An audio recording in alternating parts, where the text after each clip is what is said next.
आपका सर शुभ नाम? नारायण कुमार शर्मा। थोड़ा सा। नारायण कुमार शर्मा। नारायण कुमार शर्मा जी। आपका शुभ हमारा नाम? नाम मुकुल कुमार।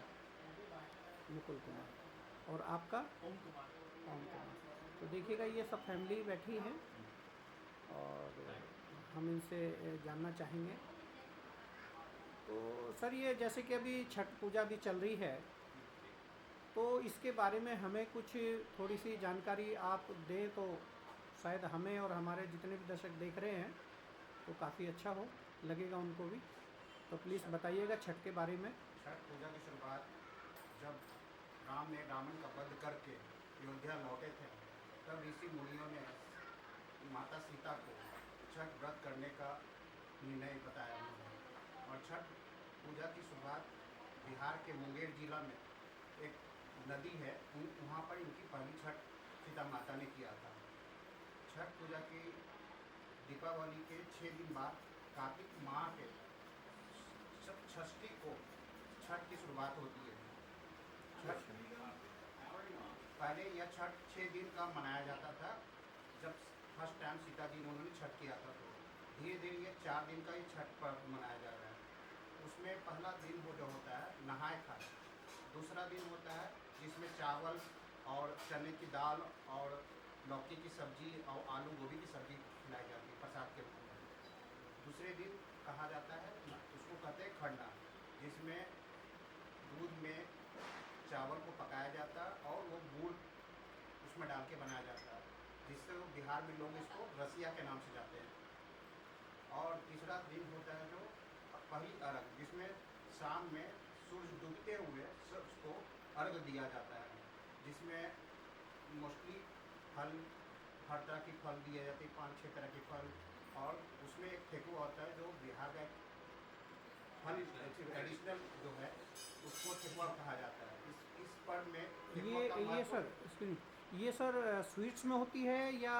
ये एक स्वीट्स ही है। एक चावल के आटा में गुड़ की चाशनी को मिला करके इसको डीप फ्राई किया जाता है, जिसको हम सब इसको ठेकुआ बोलते हैं, घी में।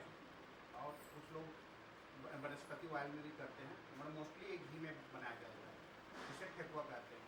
वो ठेकुआ शाम के जो अर्घ होते हैं दिया जाता है, उसमें सूप में यह ठेकुआ उसमें रखा जाता है। फिर उसके बाद अगले दिन सुबह में जिसे पारन कहा जाता है, इसमें भी सुबह उगते हुए सूरज को जो इसमें अर्घ दिया जाता है। और ये इस पर्व का अंतिम दिन जो होता है, जिसे पारन के रूप में हम लोग कहते हैं बिहार के लोग, इसमें रात भर में सभी महिलाएं हर तरह की खाना बनाती हैं, जैसे चावल दाल 3-4 तरह की सब्जी बनाई जाती है। वो उस अगले दिन सुबह में जब अर्घ देने के बाद या उस प्रसाद को जो हम चावल और सब्जी और चने की दाल को दिया जाता है, उसको ये ग्रहण करती है, जो छठ व्रती महिलाएं होती हैं, उसको ग्रहण करने के बाद सभी ये प्रसाद आम लोग में वितरित किया जाता है। ये इसी तरह 4 दिन का ये छठ पर्व मनाया जाता है बिहार में। जी। तो सर ये आपने हमें इतनी सारी जानकारी दी है, बहुत अच्छा है। और जितने भी हमारे दर्शक देख रहे होंगे शायद उनको भी समझ में आए। तो सर इसमें जैसे कि मान लीजिएगा, क्या मेन भूमिका अपनी जो माताएं बहनें होती हैं उनकी होती है, या जेंट्स भी अपना इसमें उपवास वगैरह करते हैं?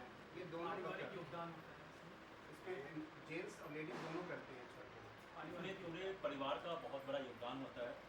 सबसे बड़ा योगदान उसमें छठ व्रती का होता है, जो छठ का व्रत करती है, क्योंकि इसमें कंटिन्यूसली 36 घंटे का निर्जला व्रत होता है, जो बहुत ही कठिन व्रत है। ये आसान तरीके से नहीं किया जा सकता, तो उसमें निर्जला व्रत किया जाता है। और फिर जो दूसरी पूजा, दूसरा उगते हुए सूर्य को अर्घ्य देते हैं, उसके अर्घ्य के बाद, पूजा के बाद ही वो भोजन ग्रहण कर सकते हैं। तो ये बहुत ही कठिन पूजा है, जिसमें पूरे परिवार का सहयोग रहता है, अगल बगल मित्रों का सहयोग रहता है, परिवार के अगल पड़ोसियों का सहयोग होता है, जिसके पूरे के सहयोग से ही ये पूजा को सफल रूप से संचालित किया जा सकता है। इसके अलावा एक और चीज़ मैं जोड़ना चाहूँगा कि छठ पूजा जो है, हम लोग सभी लोग उगते हुए सूर्य को अर्घ्य देते हैं, लेकिन छठ पूजा एक ऐसा पूजा है जिसमें कि हम डूबते हुए सूर्य को भी अर्घ्य देते हैं। उसकी भी महत्वता हम लोग समझते हैं कि उगते हुए सूरज की महत्व है, तो डूबते हुए सूरज की भी महत्व है। क्योंकि इस प्रकार से देखा गया है कि अगर जिस व्यक्ति को सफलता मिलता है उसके तो हर लोग बड़प्पन करते हैं, बड़ाई करते हैं, उसकी प्रेज करते हैं, लेकिन जो सफलता नहीं पा रहे हैं, जो डाउन जा रहा है, उसका बड़प्पन, उसकी मतलब उसको ध्यान कोई नहीं देते। तो इससे एक सीख मिलती है कि सिर्फ उगते हुए सितारे को ही हम लोग को नहीं देखना चाहिए, डूबते सितारों को भी, उसकी भी महत्वता होती है, उसकी भी हमें कद्र करनी चाहिए। इसके अलावा छठ पूजा जो है ये पूरी तरह से प्राकृतिक की पूजा है। जो हम प्रकृति से लेते हैं वो प्रकृति को देते हैं।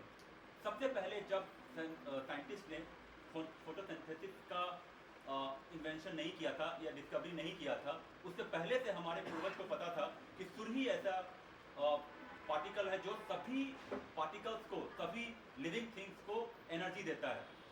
क्योंकि सूर्य की रोशनी के बिना ना इंसान जीवित रह सकता है, ना ही पेड़ पौधे, ना ही कोई जीव, क्योंकि उसी से हम लोग पूरा एनर्जी लेते हैं, फोटोसिंथेसिस हमारे प्लांट करते हैं और उसी से हमारा जीवन चलता है। जो चीज़ हम लेते हैं वही चीज़ हम छठ पूजा में देते हैं। फॉर एग्जाम्पल, आप छठ पूजा का आप प्रथम पूजा देखिएगा, फर्स्ट जो अर्ध होता है, ये सेकेंड अर्ध होता है, उसमें जितना सामान हम लोग यूज करते हैं वो प्राकृतिक चीज़ें यूज होती है, सारी बायोडिग्रेडेबल चीज़ें होती है और उसको फिर बाद में आप डिग्रेड कर सकते हैं। फॉर एग्जाम्पल, हम बाँस का सुत्ती यूज करते हैं जो पूरी तरफ से बाँस का यूज होता है, मिट्टी का दिया यूज करते हैं। इसमें जितने प्रसाद होते हैं सारे फल होते हैं, कोई भी एक चीज़ आपको आर्टिफिशियल नहीं मिलेगा। पान का पत्ता, कसेली, जितनी भी चीज़ें हैं वो सारी चीज़ें हम प्राकृतिक चीज़ें लेते हैं और प्राकृतिक चीज़ों की ही पूजा करते हैं और जल की पूजा करते हैं। और इससे हमारा पूरा जो आसपास का जो जलाशय है या गंगा जी है, इसकी सफाई भी करते हैं। तो इसी तरह हम लोग छठ के माध्यम से प्रकृति को हम लोग एक ऑनर देते हैं, उसको हम लोग एक रिटर्न देते हैं कि हम लोग उसको ये मानते हैं कि हमने जो आपसे प्रकृति से लिया है वो हम आपको वापस तो नहीं कर सकते, पर उसके लिए हम आपका धन्यवाद देते हैं, धन्य मानते हैं। तो ये छठ पूजा का एक मेन महत्व है। जी। और ये छठ पूजा संतान की प्राप्ति और संतान की लंबी आयु और स्वास्थ्य के लिए किया जाता है ये पर्व। और छठी मैया जो है वो सूर्य भगवान की बहन है। हाँ। मैं ये बताना चाहता हूँ कि छठी मैया, लोग बोलते हैं कि हाँ कि छठी मैया है कौन, वो सूर्य भगवान की बहन है। उसमें इसी की पूजा, सूर्य की उपासना ही की जाती है, इसलिए लोग छठी मैया बोलते हैं। देखिए सर, मेरा एक सवाल आपसे होगा। हमने ज़्यादातर घाट पे देखा है कि जो हमारी घर की जो माता बहनें होती हैं जल में ज़्यादातर वही खड़ी होती हैं, तो उससे ऐसा लगता है कि मतलब जो हमारी माता बहनें हैं उसमें ज़्यादा बढ़ चढ़ के भाग लेती हैं, या हमारी संस्कृति है पुरानी जो उसको वो लेकर के चली आ रही है। आपको इतनी सारी जानकारी है उसके लिए बहुत बहुत थैंक यू। और आपने काफ़ी अच्छी चीज़ें बताई हैं, और जितने भी हमारे इस चैनल को देख रहे होंगे तो शायद जहाँ से हम लोग करते हैं यूपी से, मेरठ से, तो उधर तो बहुत ही कम होता है। दिल्ली में तो सभी तरीके के हैं, तो सारे त्यौहार एक सही तरीके से मनाए जाते हैं, अपने अपने स्टेट के हिसाब से और घर के हिसाब से बनाते हैं। तो थैंक यू सभी का।